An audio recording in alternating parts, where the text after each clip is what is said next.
Армысыздар. Мағол деген термин бар, содан кейін моңғол деген термин бар. Қазір соны ара жігін ажыратып түсіндіріп берейін.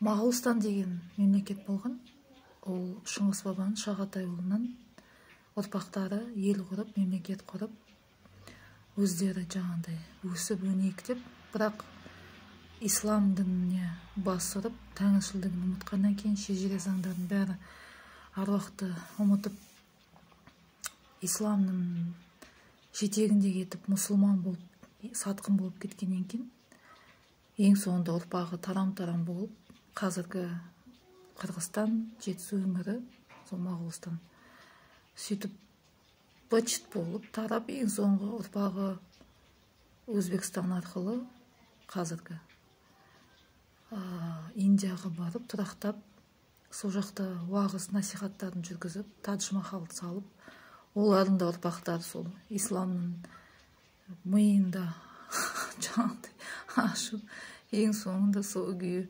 ұрпақтары жойылып жоқ болып кетеді. Тарихта аттары қалған ең керемет жетістіктер сол Тадж-Махал.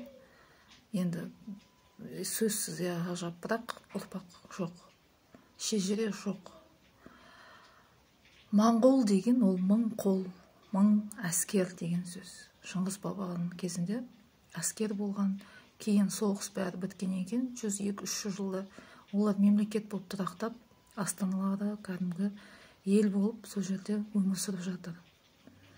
Ал 1930 жылы Сталин осы тарихты қазақтардың естелігінен, миларынан жойып тастап, қазақ дегенде киргизы, кайсайки, дикари, чернокаменные деп бізді соги, біздің рухымызды өлтіру үшін, біздің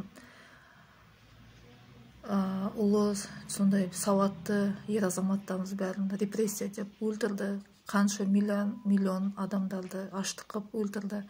Енді тарихымызды да өлтіру үшін Шыңғыс бабаны Моғол дегенді моңғол деп жазып жіберіп, сөйтіп біздің тарихымыз 1917 жылы басталды. Қазақта би болмаған, тарих болмаған, ештеме болмаған, бізді бір аспаннан түскен бір инопланетянец сондай қылып қой, абориген қылып қояды.